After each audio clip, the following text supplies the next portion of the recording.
اللهم صل وسلم وبارك عليه وعلى آله. حي الهادي بأجمل ذكرى صلوا معنا يا الله.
Alhamdulillahi Rabbil Alamin. Wa sallallahu ala sayyidina maulana Muhammadin wa ala alihi wa sahbihi ajma'in, amma ba'd. Rabbi yassir wa la tu'assir, Rabbi tamim bil khair. Rabbana asrah lana sudurana wa yassir lana umurana wa umural muslimin. Wahlul 'uqdatam min lisanina yafqahu qawlana. Bisanadina al-muttasili ila imam al-khamatil hufaz al-imam Jalaluddin As-Sayyidi rahimahullahu ta'ala, wa adama nafa'a bi ulumihi wa barakatihi wa nafahatihi wa madatihi wa karamatihi fid daraini, amin.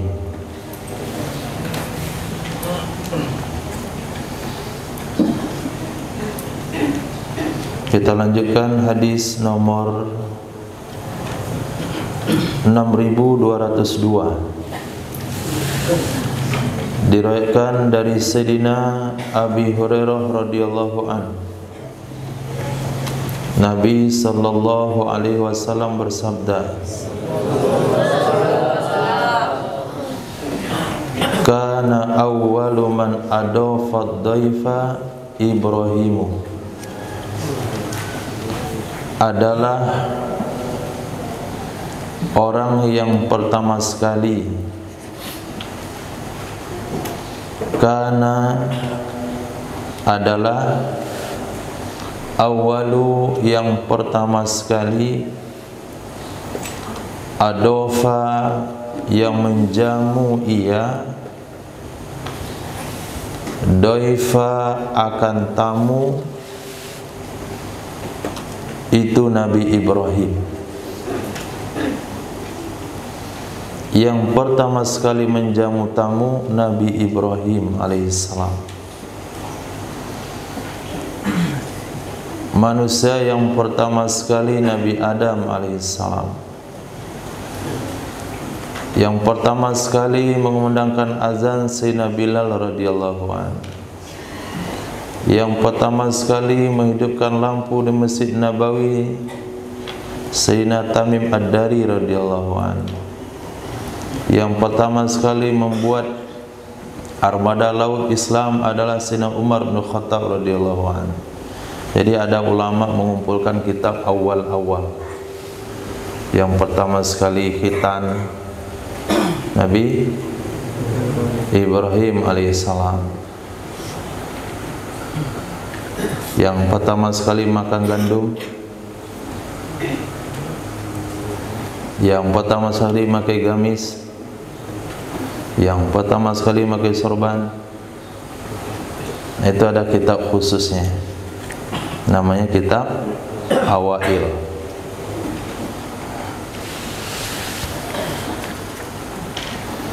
Kana ala Musa, adalah di atas Nabi Musa. Kana ala Musa, ada di atas Nabi Musa. Yauma, pada hari, kallamahu rabbuhu, yang berbicara kepadanya Nabi Musa oleh Tuhannya. Wa kallamallahu Musa taklima, itu kisah usuf, pakaian wol. Kisah usuf, pakaiannya wol. Wa jubbatu suf, jubbahnya wol. Wa kummatu suf, peci bundar. Kummah itu artinya peci bundar. Mana? Nggak nampak. Nggak ketutup sorban semua.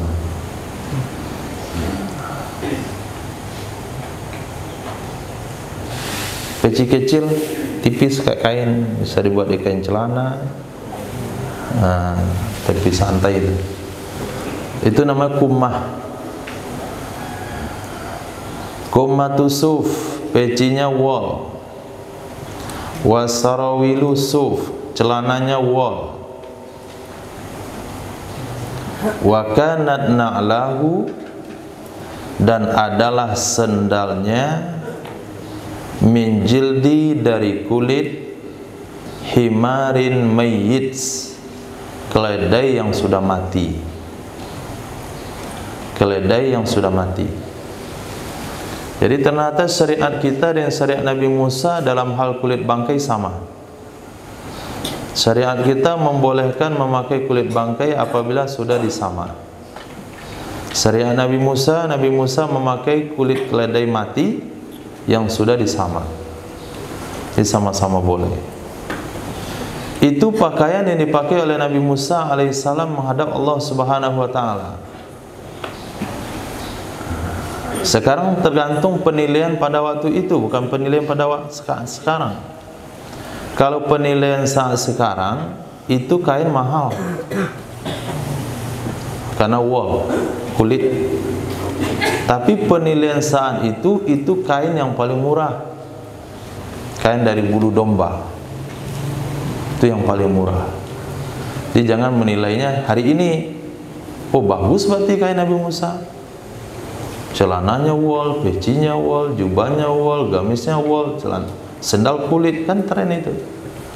Kalau nama hari ini iya, tapi di zaman itu pakaian yang paling murah. Nah, yang paling rendah. Jadi untuk bertemu dengan Allah Subhanahu wa taala itu bukan dengan pakaian mahalnya, tapi dengan hatinya yang mahal, dengan ma'rifatnya, dengan imaniyatnya, bukan dengan pakaiannya. Bukan berarti sholat pakaian acak-acakan, bukan begitu juga maksudnya.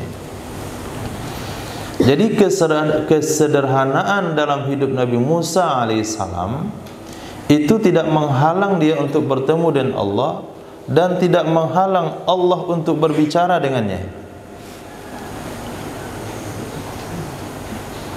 Waktu saya ngomong apa yang tertulis? Artinya? Hah? Tinggal. Saya kira antum nulis saran sepanjang itu, bagus juga. Jadi satu kitab.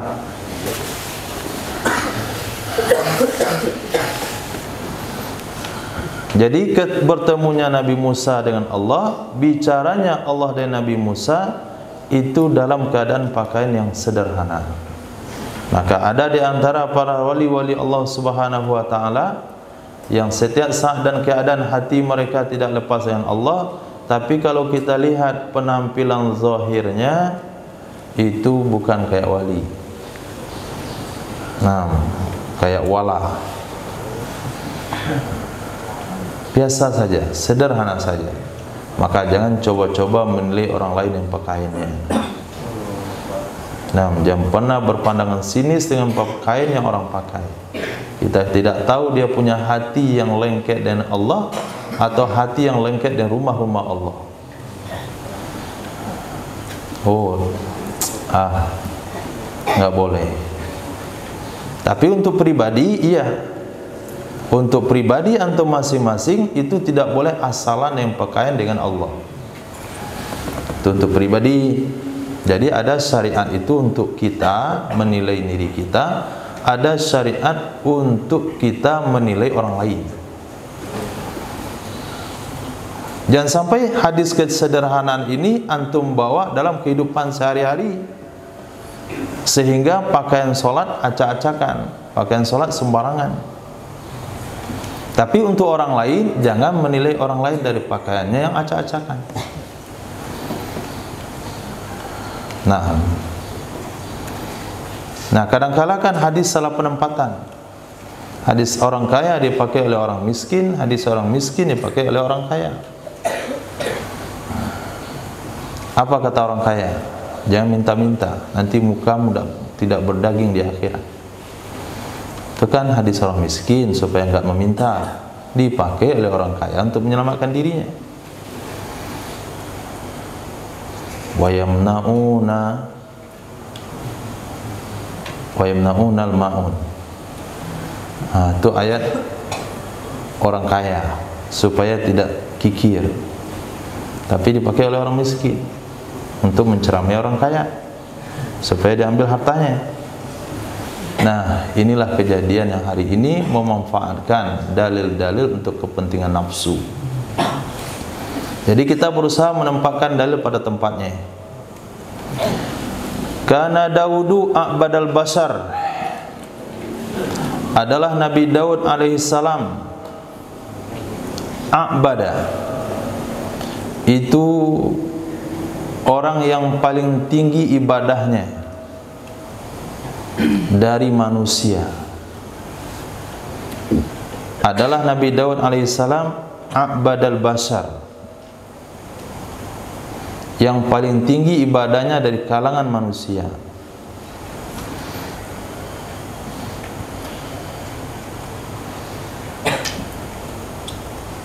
Sehingga ketika seorang sahabat ingin puasa setiap hari, Nabi katakan tidak boleh. Puasa terbaik itu puasanya Nabi Daud. Nggak ada lagi yang bisa melewati. Kalau dilewati malah nggak jadi baik. Sehari puasa, sehari berbuka. Kemudian tahajud yang paling baik itu tahajudnya Nabi Daud. Tidur sepertiga malam pertama, kemudian sepertiga malam kedua bangun, kemudian 2/3 malam terakhir tidur lagi. Jadi ibadah salat sunat, ketika sahabat ingin salat sepanjang malam, Nabi arahkan kepada qiyamnya Nabi Daud. Ketika sahabat ingin puasa setiap hari, Nabi arahkan kepada puasa sunnahnya Nabi Daud.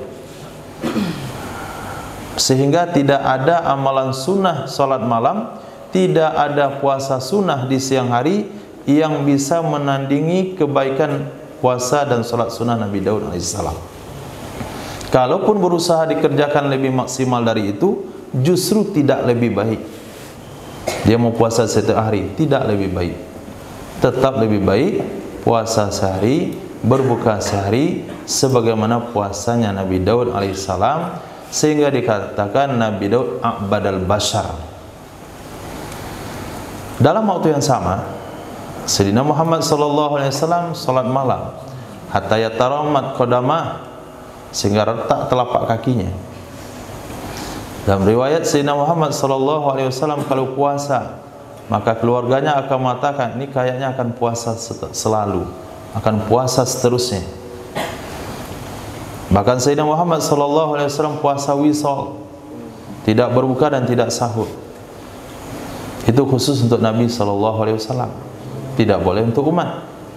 Jadi ada syariat untuk umat, ada syariat untuk Nabi, ada syariat untuk kita, ada syariat untuk menilai orang lain.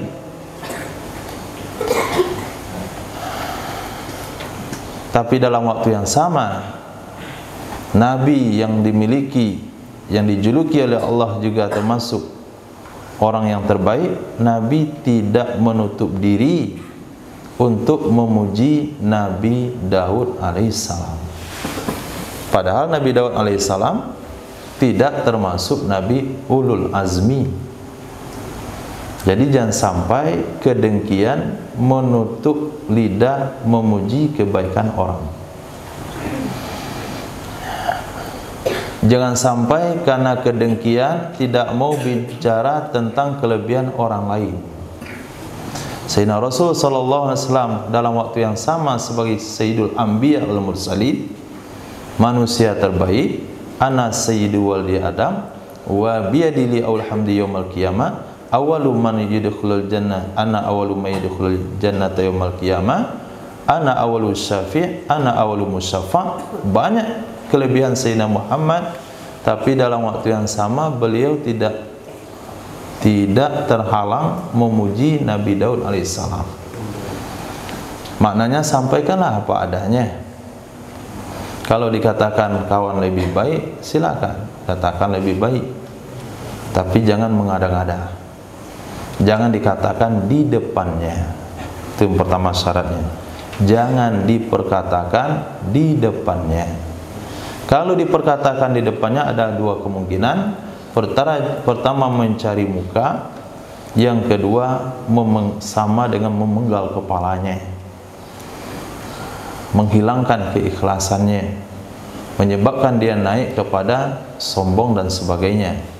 Maka sebaik-baik yang dipuji itu adalah orang yang sudah meninggal dunia. Tidak ada masalah. Terima kasih kami ucapkan kepada keluarga yang telah memberikan air sumur kepada kami. Tidak ada masalah lagi. Tidak ada turia atau mayat, karena sudah meninggal dunia. Maka biografi yang ditulis oleh ulama itu ada biografi ulama yang sudah meninggal dunia, tentang kelebihan Imam Syafi'i, Imam Nawawi, Imam ini, Imam itu, sampai lahirlah kitab Manaqib, kelebihan-kelebihan setiap, lahirlah kitab Syiar A'lamun Nubala. Itu menceritakan realita yang ada, tapi terhadap orang-orang yang sudah meninggal dunia, supaya keikhlasannya terjaga. Nah, jangan puji teman di depannya. Kalau antum puji teman di depannya, berarti ada maunya antum. Karena Ayub, di sini Nabi memuji Nabi Ayub alaihissalam. Karena Ayyubu ahlaman nas, adalah Nabi Ayub alaihissalam itu yang paling santun dari manusia.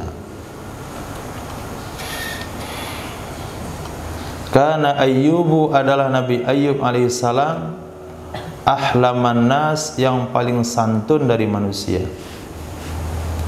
Wa asbaron nas, yang paling sabar dari manusia. Wa aqdhamahum, yang paling bisa menahan diri dari mereka, li ghaidin, bagi kemarahan. Wal kazimin al ghaiz,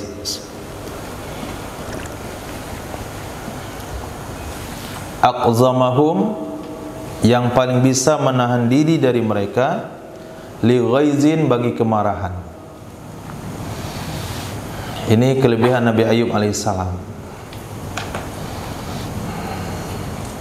Kana nasu ya'uduna Daud, adalah orang-orang, maksudnya sahabat-sahabat beliau, umat yang beriman dengan beliau, ya'udun, mereka menjenguk, mereka membezuk Nabi Daud alaihissalam. Yadhunnuna, mereka menganggap, an-nabihi, sesungguhnya dengannya Nabi Daud, maradha, ada sakit. An-nabihi, sesungguhnya dengan Nabi Daud, maradha, ada sakit. Wa ma bihi, padahal tidak ada dengannya Nabi Daud. Waw itu waw hal, jadi bukan artinya dan, tapi padahal. Padahal tidak ada dengannya Nabi Daud kecuali syiddatul khauf, sangat takut dari Allah Subhanahu wa taala. Sangat takut dari Allah Subhanahu wa taala. Ini salah satu ciri orang-orang takut dengan Allah. Kondisinya seperti selalu demam.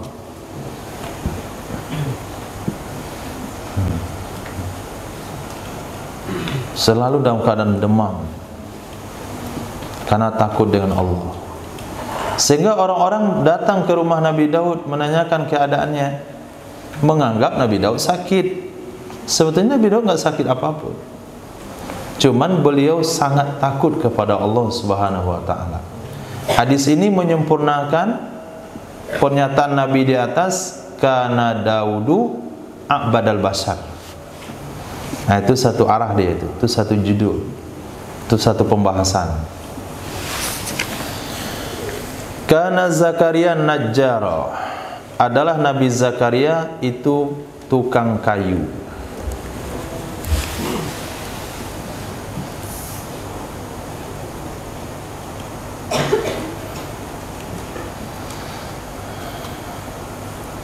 adalah Nabi Zakaria itu tukang kayu. Zakaria itu untuk isim kana. Hukumnya rofa, tanda rofa doma. Yang ditakdirkan karena isim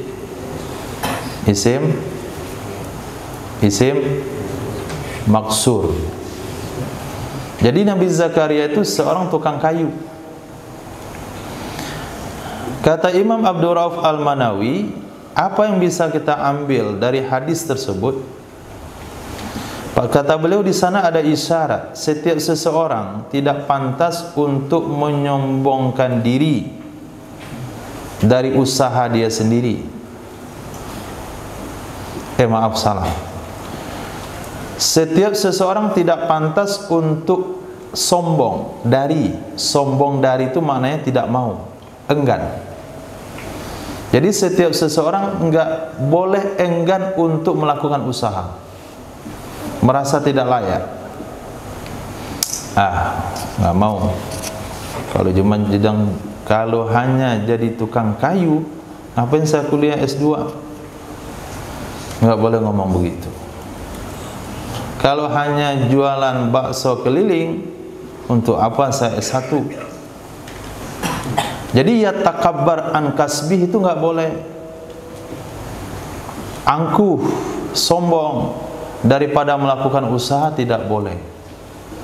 Jadi apapun usaha yang cocok dengan kondisi, cocok dengan keahlian, cocok dengan pasaran, apapun orangnya, ulama kah dia, asatiz kah, ustad kah, orang biasa kah, S1 kah, S2 kah, jurusan mesin kah, apapun jurus yang dia punya, maka dia tidak boleh menyombongkan diri untuk tidak melakukan usaha tersebut, karena Nabi dalam kedudukan yang tinggi sekalipun, beliau memilih usaha atau keahlian sebagai tukang kayu.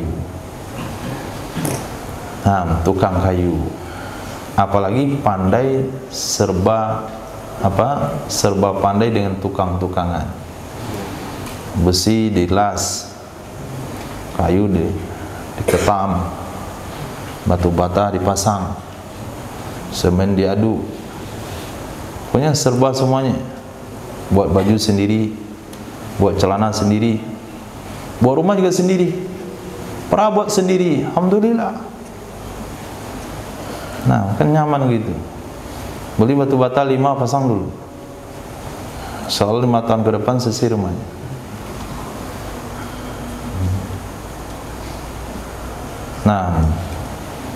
Di pondoklah wadahnya itu, tempat praktek gratis. Karena kalau sendiri beli semen, beli bata, pondok enggak. Ada semen, ada bata, tukang, antum gantiin Pak sebentar. Enggak lurus, nanti ditukar, bongkar lagi. Besok coba lagi. Udah bikin aja ada rumah sendiri. Walaupun bergelombang temboknya, yang penting karya sendiri.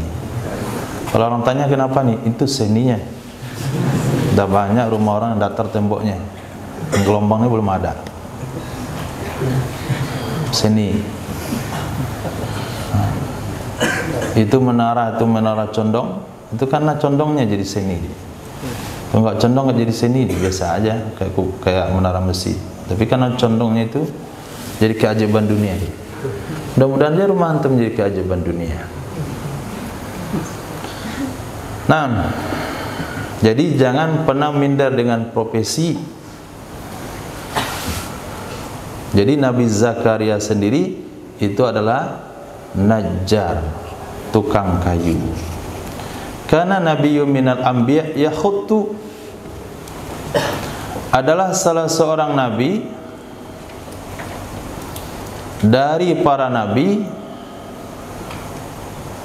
itu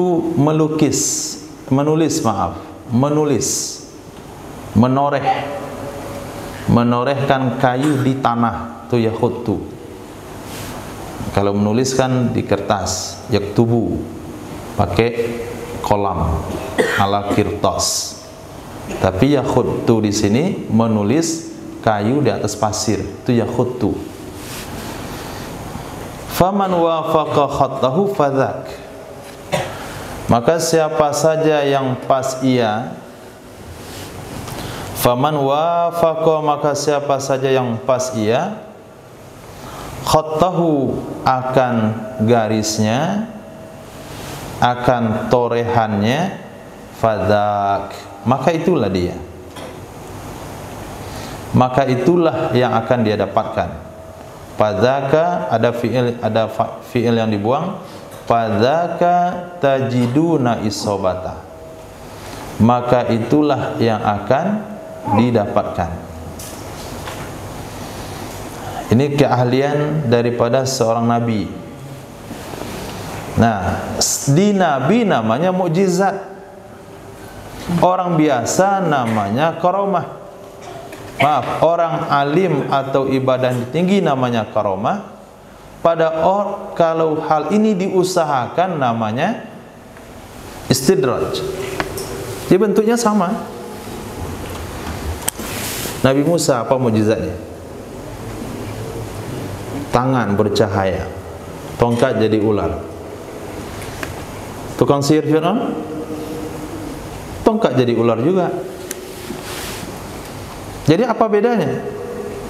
Bedanya adalah kalau dari Nabi itu adalah mukjizat yang diberikan oleh Allah. Sementara tukang sihir Fir'aun itu sesuatu yang diusahakan sendiri. Sementara kalau itu terjadi pada seorang ulama, seorang wali, itu namanya karamah. Nah, begitu juga hal di sini, yakhuttu. Pernah antum lihat? Ini memang kayak praktek dukun sih. Dia ambil kertas, toreh-toreh atau di tanah, toreh. Nah, akhirnya setelah toreh-toreh di tanah itu, pencuri itu nggak keluar di kampung tuh, jadi terkurung dia. Ditoreh-toreh gitu, pas ketemu jadinya. Nggak pengalaman ya. Alhamdulillah nggak ada dukun. Jadi ada orang-orang itu meramal, menjampi, mendukun pakai media menoreh-noreh di tanah. Nah, pada Nabi itu ada juga, tapi disebut mukjizat. Kalaulah seorang wali yang melakukan, itu disebut dengan karamah. Misalnya terjadi banjir bandang, kemudian ditoreh di tanah, banjir itu pindah dia ke sungai berkat garis yang ditulis oleh wali tadi. Itu namanya karamah. Tapi kalau dia usahakan, ditoreh, dibuat begini bulat, akhirnya turun hujan ke samping, tempat pesta nggak turun hujan, itu namanya dukun. Nah, jadi caranya sama, menoreh di tanah. Kalau Nabi mukjizat namanya, kalau wali karamah namanya. Kalau orang itu tidak ada hubungan dengan Allah tapi diberikan oleh Allah kemudahan untuk itu namanya istidraj. Nabi Musa tongkatnya jadi ular namanya mukjizat, tukang sihir tongkatnya jadi ular namanya istidraj. Kalau ada ulama punya tongkat bisa rubah jadi ular juga, itu namanya karamah. Apa bedanya karamah sama istidraj? Istidraj bisa dia tampilkan kapan dia mau, sedangkan karamah dia tidak mau tapi dia tampil sendiri atas kehendak Allah. Nah, itu mana yakhuttu. Kana rajulun, ada dulu seorang laki-laki, yudayinu, dia memberi hutang kepada manusia. Ada dulu seorang laki-laki yudayinun nas, dia memberi hutang kepada manusia. Seorang bos, dia punya karyawan banyak untuk tagih hutang.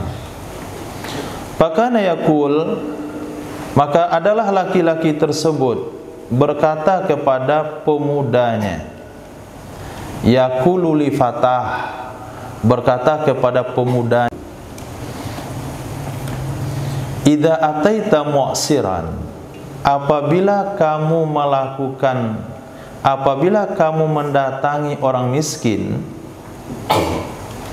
idza ataita, apabila kamu mendatangi orang miskin, fatajawaz, maka maafkanlah olehmu darinya. Fatajawaz anhu, maka maafkanlah olehmu darinya.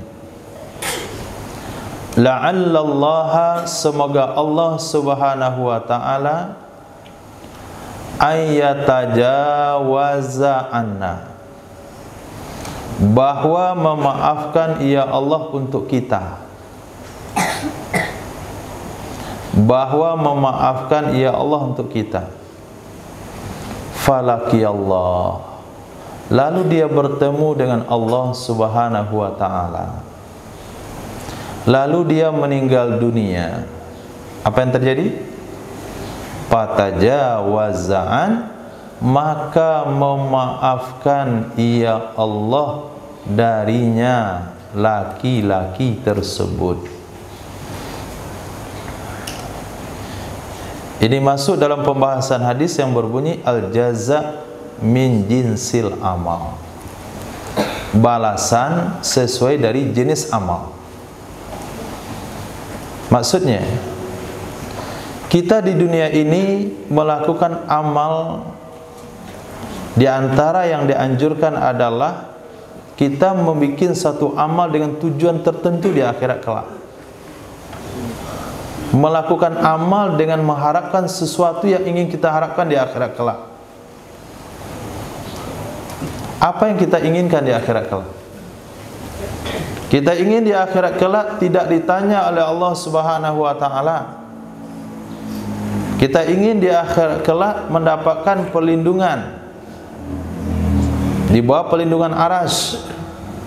Maka hari ini kalau ada orang minta perlindungan, kita berikan perlindungan. Kita ingin di akhirat kelak mendapatkan minum daripada telaga Rasul sallallahu alaihi wasallam. Maka pada hari ini kita berusaha menyumbang air minum, harapannya supaya dapat minum nantinya. Kita ingin di akhirat kelak dosa kita, kesalahan kita dimaafin oleh Allah.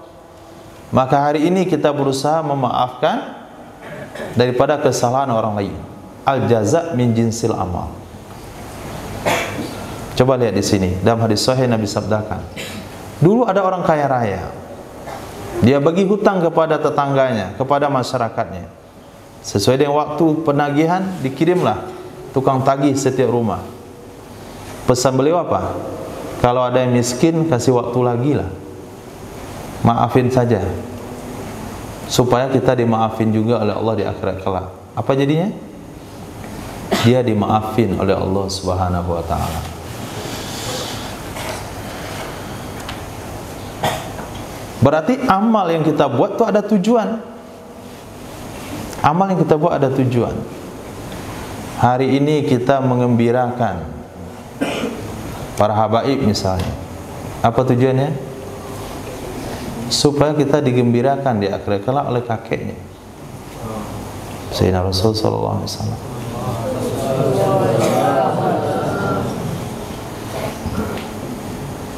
Hari ini, besok di akhirat kita pengen dapat tumpangan. Maka hari ini kalau kita punya tumpangan kita tumpangkan orang lain. Semoga angkot-angkot yang menumpangkan antum akan ditumpangkan oleh Allah di akhirat kelak.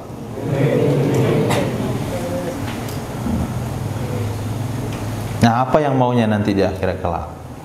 Hah? Dikasih pakaian oleh Allah subhanahu wa ta'ala, kasih pakaian hari ini pada orang lain. Dikasih minum oleh Allah subhanahu wa ta'ala, kasih minum hari ini pada orang lain. Dikasih makan oleh Allah subhanahu wa ta'ala, kasih makan pada hari ini. Ingin menerima catatan amal dengan tangan kanan di akhirat kelak, berikan sesuatu pada hari ini dengan tangan kanan. Terima sesuatu dengan tangan kanan. Kalau perlu tangan kiri karena kotor tangan kanannya, bilang maaf dengan tangan kiri. Itu mana al-jaza min jinsil amal.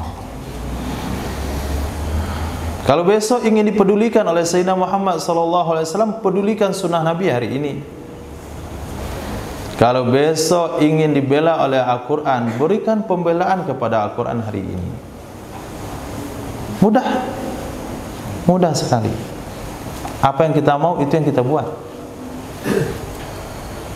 Tapi kalau mau tidak dihiraukan oleh Nabi besok di akhirat kelak, ya cuekin saja hadis Nabi hari ini, supaya dicuekin nanti di akhirat kelak. Kalau mau tidak dibela oleh Al-Quran di akhirat kelak, ya jangan bela Al-Quran pada hari ini, biarin saja.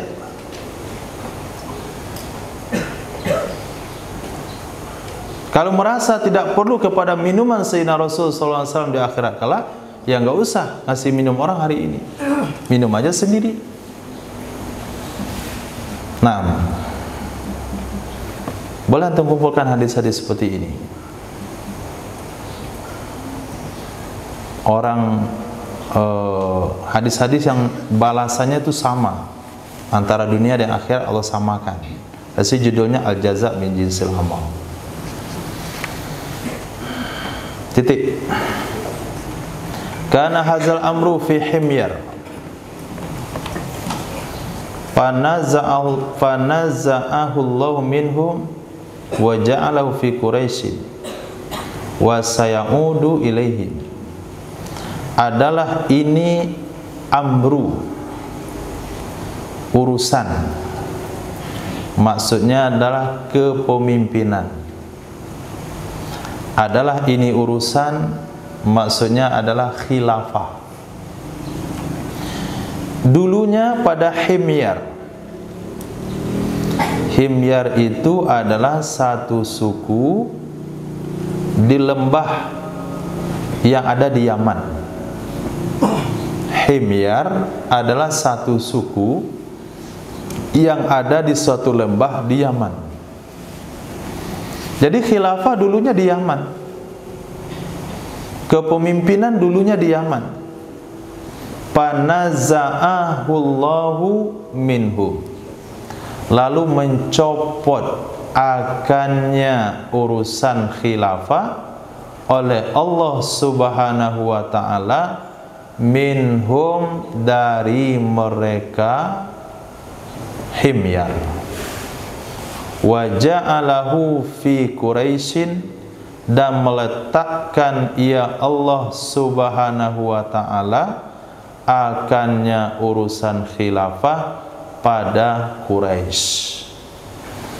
Sayyidina Abu Bakar Quraisy, Sayyidina Umar Quraisy, Sayyidina Utsman Quraisy, Sayyidina Ali Quraisy, Sayyidina Muawiyah bin Abi Sufyan Quraisy. Nah, khilafah itu di Quraisy. Kata Nabi, wa sayaudu ilaihim, selagi kembali ia khilafah, selagi kembali ia urusan khilafah kepada mereka. Nah, di sini ada teka-teki. Mereka siapa? Mereka Quraisy atau mereka himyar?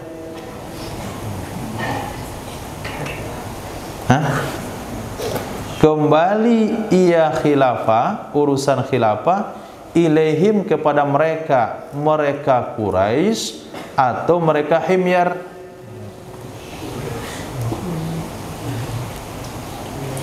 Himyar atau Quraisy? Pagi-pagi dah suap mana nih? Kepada himyar. Kalau bahasa kembali itu cocok digunakan di mana? Kepada yang awal. Nah, mana kembali pada yang kedua? Tolong kembalikan ya. Tentu kepada yang pertama, kepada pemilik, itu bahasa itu kembali. Jadi akhir zaman nanti yang memimpin itu dari himyar. Nah, bagaimana dengan hadis tentang Imam Mahdi Muntadhar? Beliau kan dari zuriat Nabi SAW. berarti dari Quraisy. Nah, ini menurut saya saja, nggak pasti ya, karena ini bukan hukum, boleh kita kasih pertimbangan. Pertama, mungkin ini bukan khilafah yang paling akhir zaman, karena kalau akhir zaman sekali itu pasti daripada Mahdi al-Muntazar. Kalaulah kata Nabi ini khilafah akhir zaman, betul kepada Imam Mahdi Muntazar, tapi beliau tinggalnya di Yaman, di kelompok Himyar tersebut, sehingga beliau dinisbahkan ke situ, walaupun aslinya Quraisy tapi sudah pindah warga negara. Itu kemungkinan kedua, sehingga hadis itu tidak bertolak belakang.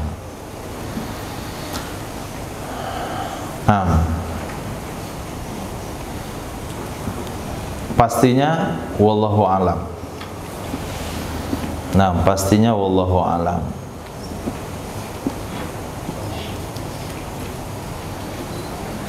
Kanal Hajarul Aswad adalah dulu Hajarul Aswad, batu hitam,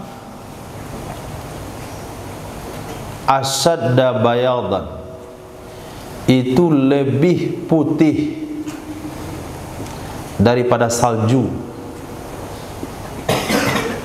Asyadda lebih, bayadan putih dari salju, waktu diturunkan dari surga. Hatta sehingga sawadathu, membuat hitam akannya Hajarul Aswad khotoya Bani Adam, oleh kesalahan-kesalahan manusia. Dicium, hitam batu itu dicium, coklat warnanya dicium, coklat pekat dicium, hitam.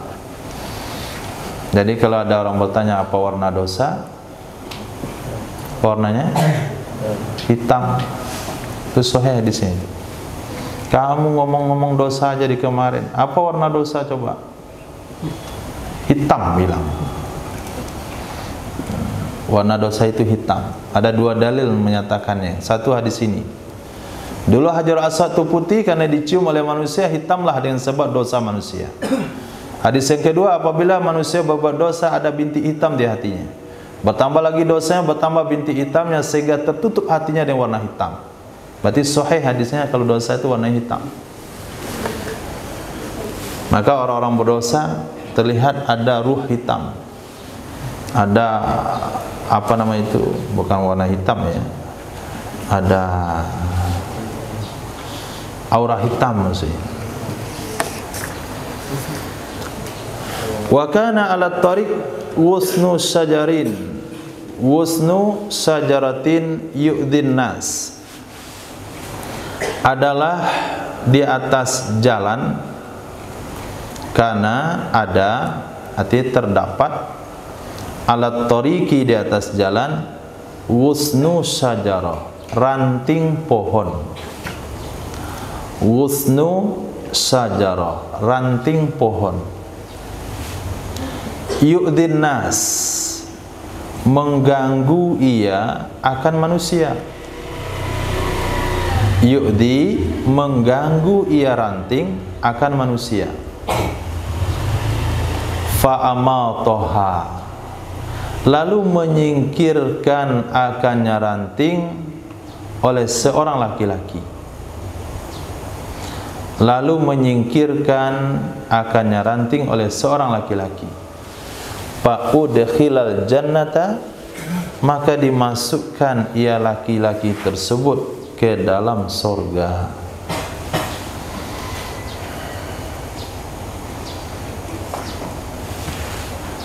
Padahal menyingkirkan ranting itu adalah tingkat iman yang paling bawah. Iman yang paling bawah. Al-imanu bid'un wa sab'una syu'bah.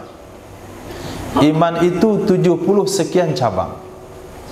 A'laha qaulu la ilaha illallah. Yang paling tinggi adalah mengucapkan kalimat la ilaha illallah. Karena dengan kalimat tersebutlah diakui iman seseorang. Wa adnaha imatatul adha anit thariq. Yang paling rendah derajat iman menyingkirkan perkara yang mengganggu di jalan. Maka dengan perkara cabang iman yang paling rendah sekalipun Allah masukkan orang dalam surga. Apalagi dengan perkara yang di bawah la ilaha illallah, di atas imatatul adza anit thariq.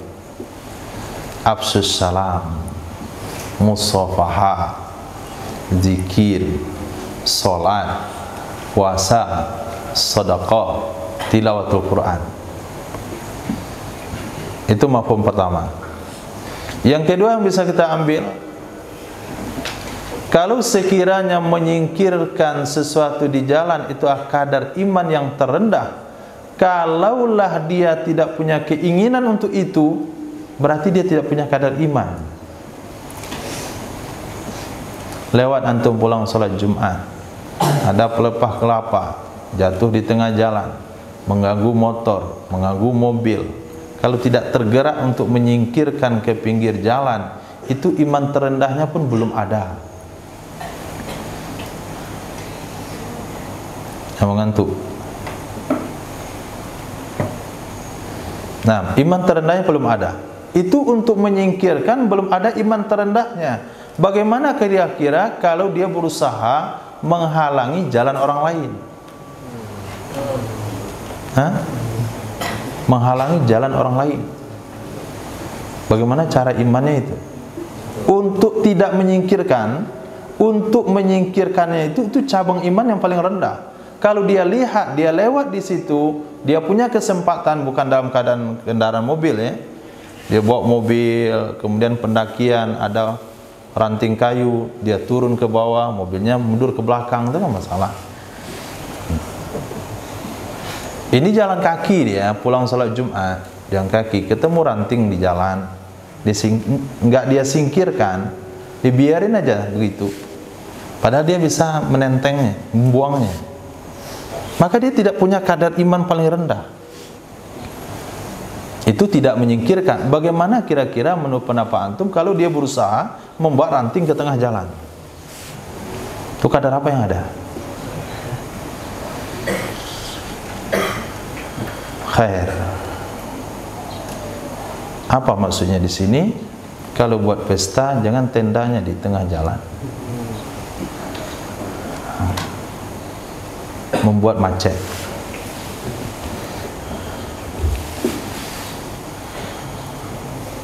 Kabbir, kabbir.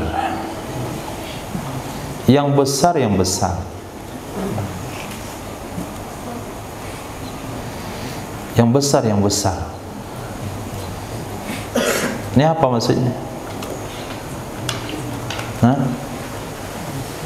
Entah godok.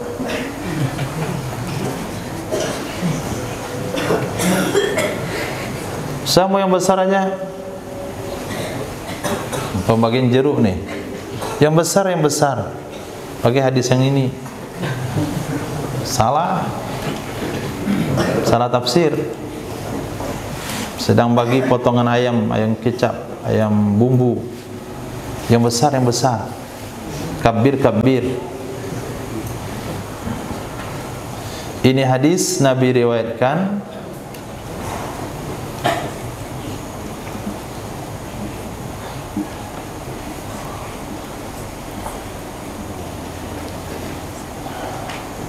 Sayyidina Abdullah bin Sahal dengan Sayyidina Muhaisa bin Mas'ud pergi ke Khaybar. Ini ceritanya ya. Ini sudah dibaca dan sudah Ibnu Majah.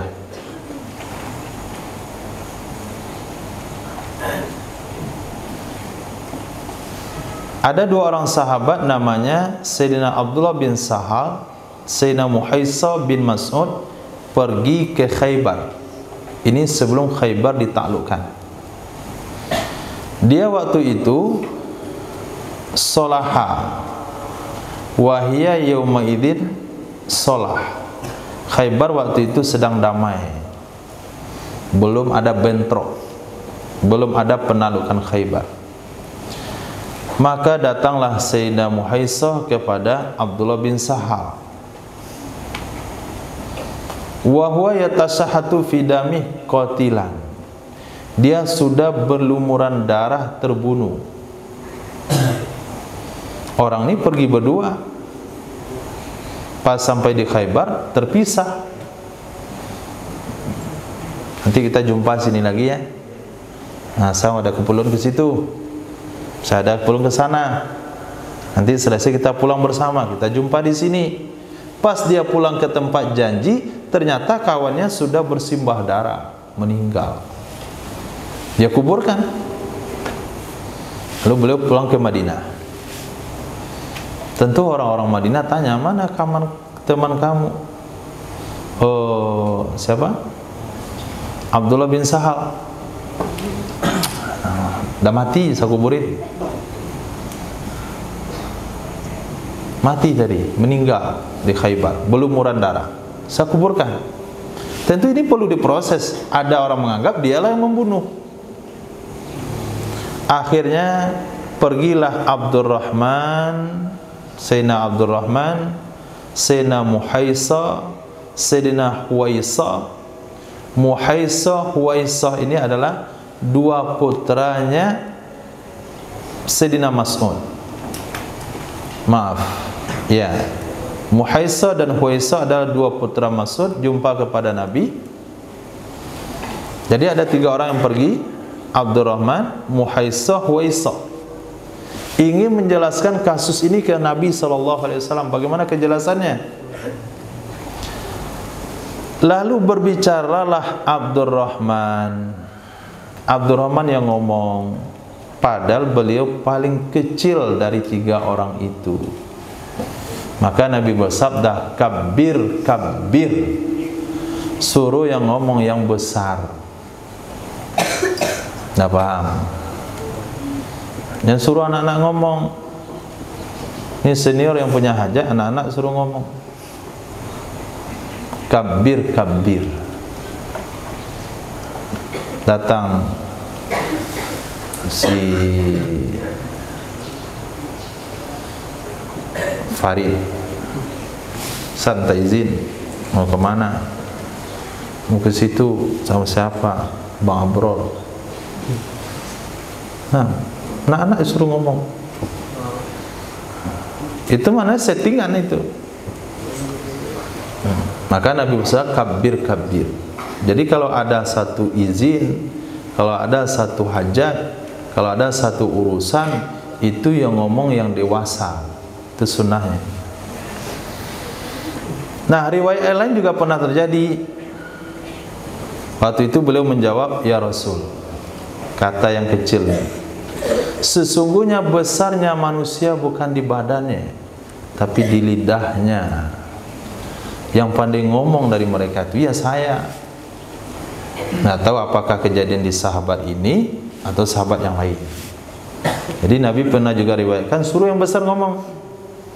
Kata beliau, wahai Rasul, mereka besar aja yang besar, tapi yang pandai ngomong saya. Dan Nabi memberikan toleransi untuk itu. Khair.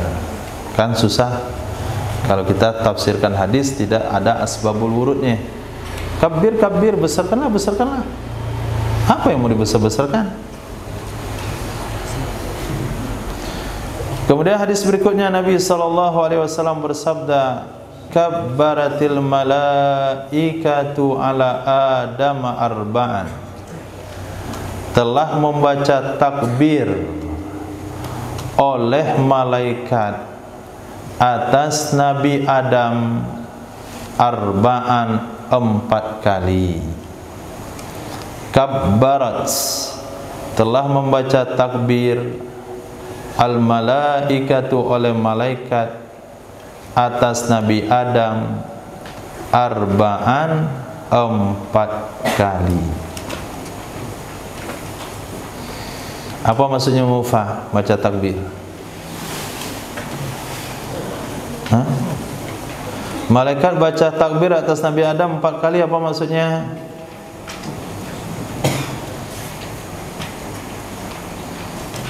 Habib Zaki, Habib Zikri, Habib Rizki, apa maksudnya? Hah? Nggak tahu. Habib Gadut, apa maksudnya?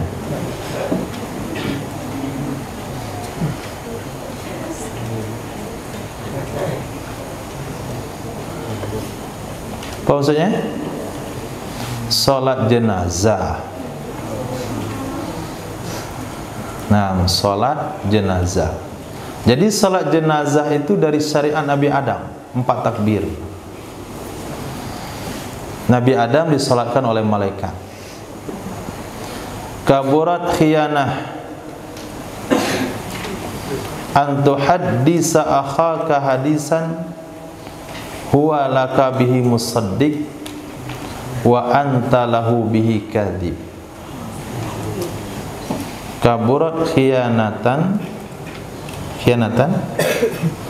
an tuhaddisa akhaka hadisan huwa laka bihi musaddiq wa anta lahu bihi kadhib. Besar sisi khianatnya. Kaburat besar khianatan sisi khianatnya. Pengkhianatan terbesar. Antu haditha, bahwa engkau berbicara, bahwa engkau bercerita, akhaka akan saudaramu, hadithan akan satu cerita, akan satu pembicaraan, huwa dianya saudara, bagi kamu dengannya cerita itu membenarkan. Dianya saudara, bagi kamu dengannya cerita itu membenarkan. Jadi ketika antum cerita itu dia serius sekali, angguk-angguk gitu, Masya Allah, la haula Allah. Saking takjubnya dengan cerita itu, dia anggap antum tuh betul-betul dengan ceritanya. Dalam waktu yang sama, wa anta lahu bihi kadhib, engkau baginya saudara, dengannya cerita itu bohong. Itu pengkhianat terbesar. Tapi kalau kita bohongi teman, dia tahu kita bohongin, itu nggak terlalu berkhianat. Kalau kamu ngomong saya nggak percaya, aman itu mah. Tapi kalau kita cerita dia begini, angguk-angguk, Masya Allah, yakin 100%, kita ada tertawa aja di hati, mau dikibulin, bodoh amat. Bukan dia yang bodoh, kamu pengkhianat. Nah, semakin dia lebih percaya, semakin besar pengkhianatanmu kepadanya. Kabura maqtan indallah, besar dosanya di sisi Allah. Kabura maqtan, besar dosanya di sisi Allah. Al-aklu min ghairi ju'in, makan tanpa lapar. Al-aklu makan, min ghairi ju'in dari tanpa lapar. Jadi makannya itu bukan karena lapar, tapi karena pengen makan. Makan, si kenyang sih, tapi pengen. Nah, pas waktu pengen itu dia makan, itu besar dosanya. Jadi makannya mukmin itu karena lapar, bukan karena pengen. Yang kedua, naumu min ghairi sahar, tidur dari tanpa begadang. Tidur dari tanpa begadang. Pagi ngangguk aja dia, pengaji ngangguk-ngangguk, dikira dia imam tahajud malam. Ternyata masuk jarwa nggak tahajud juga. Nah, menipu orang ramai. Kawannya biarin dia ngantuk, tak maafilah dia ngantuk. Kayaknya tahajudnya panjang tadi malam. Ternyata dibacakan hingga tahajud seperempat 6, pulang. Kenapa dia mengantuk subuh tadi? Sah paling belakang, zikir mengantuk, tahajud juga enggak. Oh, tapi tadi malam tu dia ngisi buku amanah. Lepas tu imam tahajud lagi. Kemudian subuhnya agak ngantuk-ngantuk dikit. Itu kan aman. Bukan berarti boleh ngantuk mengisi buku amanah. Ngantuk-ngantuk dikit tu boleh. Artinya orang buka mata itu berapa itu? 90 derajat, antum 85 derajat. Kurang 5 derajat aja. Gini dikit. Nah, gitu. Nah, itu enggak besar dosanya itu. Karena wajar. Tidur terlambat, tahajud juga. Tapi ini sholat subuh di belakang, jamaah kedua, enggak tahajud, mengantuk pengajian.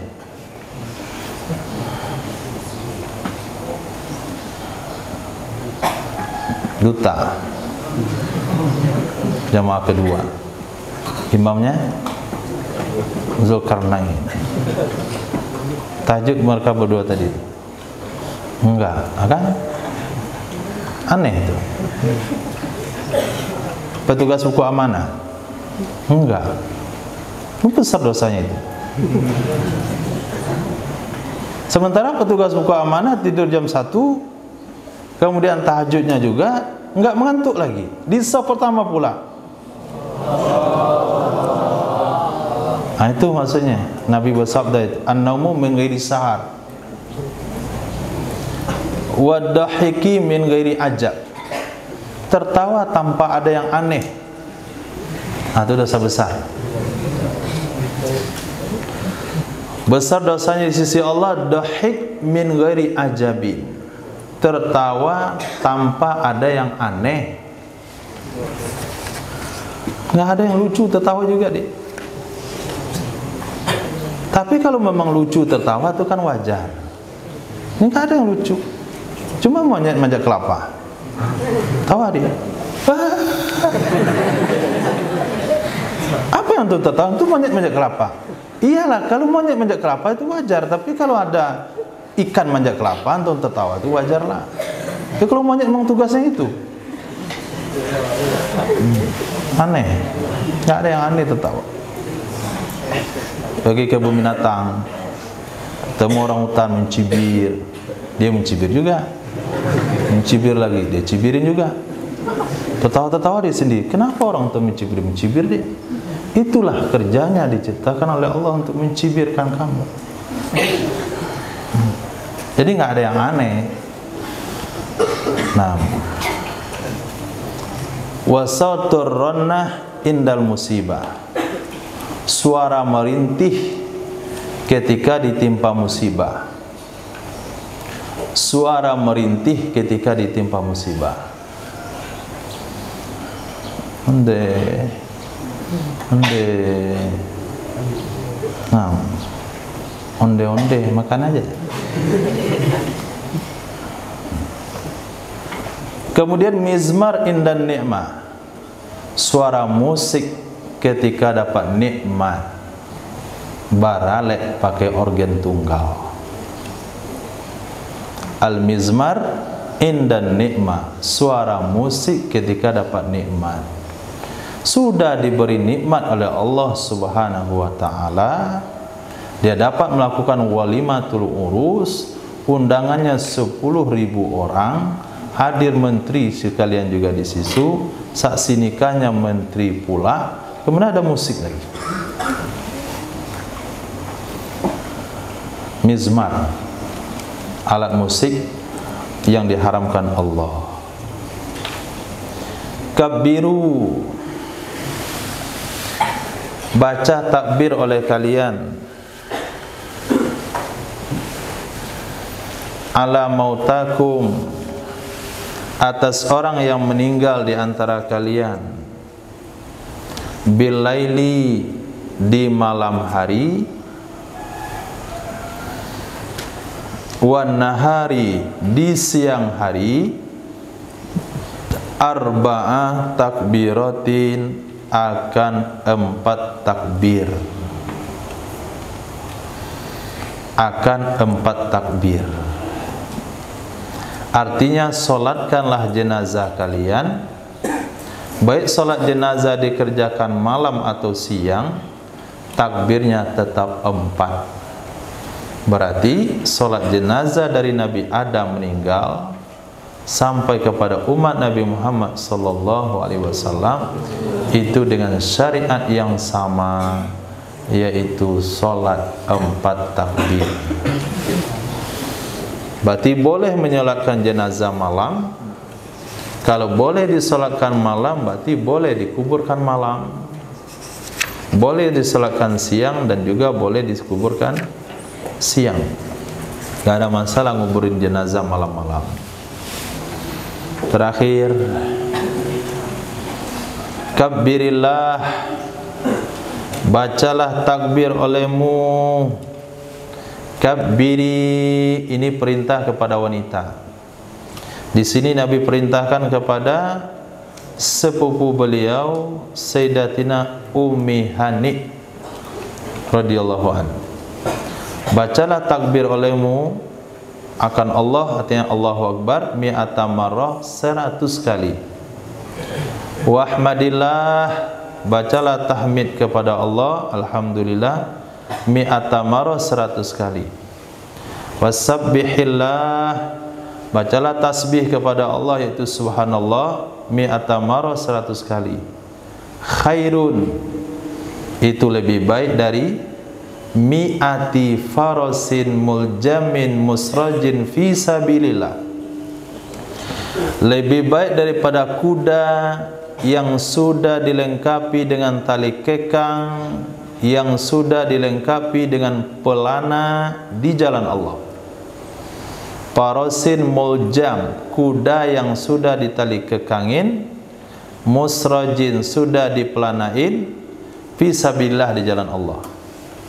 Wa khairun, dan lebih baik daripada mi'ati badana, 100 ekor onta.